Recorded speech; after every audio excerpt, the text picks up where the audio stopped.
우리가 제일 흔하게 다루는 확률은 무엇일까? 동전 던지기의 앞면 뒷면, 주사위 던지기에서의 6이 나올 확률, 게임에서의 승리 패배, 도전에서의 성공 실패. 우리는 이렇게 상호 베타적으로 나뉘어지며 앞의 사건이 다음 사건에 영향을 미치지 않는 독립시행의 확률을 제일 많이 다룬다. 이러한 시행을 계속한다고 했을 때 나오는 분포를 보고 바이노미얼 디스트리뷰션, 즉 이항분포라고 부른다.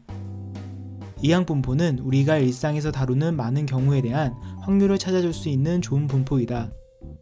그런데 이러한 분포도 단점이 있다. 첫 번째로는 확률 변수가 시행 횟수다 보니 자연수 영역에서 밖의 확률을 구하지 못하고, 두 번째로는 확률을 독립시행의 확률의 합으로 정의하는데 시행 횟수가 커지면 커질수록 확률 계산이 어렵다는 것이다. 이에 많은 수학자들은 이 문제를 해결할 수 있는 일반적인 분포가 있을지 고민하기 시작했다. 그러던 1733년 드 무아부르가 이항분포에서의 시행 횟수가 충분히 크다면 그 그래프가 좌우 대칭인 종 모양의 곡선이 됨을 보이며 근사치를 계산해내 정규 분포를 만들어낸다. 이후 많은 수학자들이 정규 분포를 이용하여 많은 현상을 분석하기 시작했지만 이는 근사치였고 정확한 결과값과 이론을 제시하지 못하고 있을 때 가우스가 가우스 함수의 이상적분으로 가우스 적분을 만들어내며 정규 분포를 정립한다. 정규 분포는 연속 확률 분포 중 가장 널리 알려진 분포로 이미 계산된 표를 이용하여 확률값을 쉽게 찾아낼 수 있으며 표본의 크기가 큰 경우 중심극한 정리에 의해 표본의 평균은 정규 분포를 따른다는 것이 알려져 있다. 쉽게 말해 모든 것을 분석할 수 있는 분포이다. 그래서 우리는 확률 분포 중 가장 일반적인 정규 분포를 고등학교 확률과 통계 마지막 단원에서 배우게 된다. 정규 분포 곡선에 대해 잠시 알아보자. 정규 분포 곡선은 가장 중심이 되는 평균에 대해 대칭인 종 모양을 띠며 확률 밀도 함수이므로 확률의 성질에 의해 전체 넓이는 1이 나온다. 그리고 표준 편차, 즉 흩어진 정도가 크면 클수록 중심으로부터 멀어지는 펑퍼짐한 곡선을 띈다. 이러한 정규 분포에서 확률을 찾을 때는 확률 밀도 함수를 적분하면 되는데 이는 고등학교에서 하기에는 너무 어렵기에 미리 계산을 해두어 표로 정리해두고 우리는 표에서 해당하는 값을 찾아서 확률을 계산하게 된다.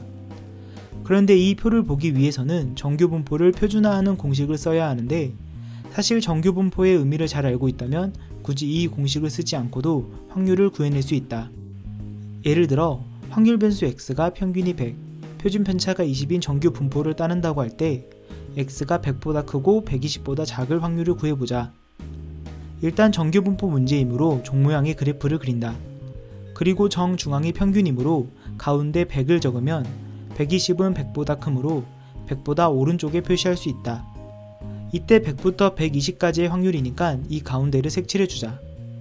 그렇게 되면 20만큼의 거리차가 생기는데 20은 표준 편차, 즉 시그마이므로 1시그마라고 쓸 수 있다.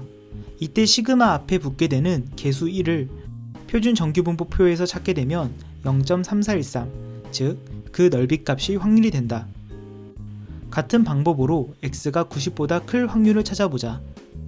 먼저 똑같이 종 모양의 정규분포를 그린 후 가운데 평균을 적자. 90은 100보다 작으므로 왼쪽에 적고 90보다 클 확률이므로 90보다 큰 영역에 색칠을 하자.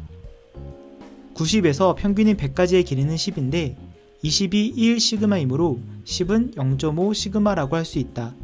따라서 시그마의 개수인 0.5를 표준 정규 분포표에서 찾게 되면 0.1915이고 이게 이 부분의 넓이이다. 다음으로 100부터 오른쪽에 있는 넓이는 정규 분포 전체 넓이의 반이므로 0.5이다. 따라서 전체 넓이는 0.5 더하기 0.1915, 즉 확률은 0.6915라는 것을 알 수 있다.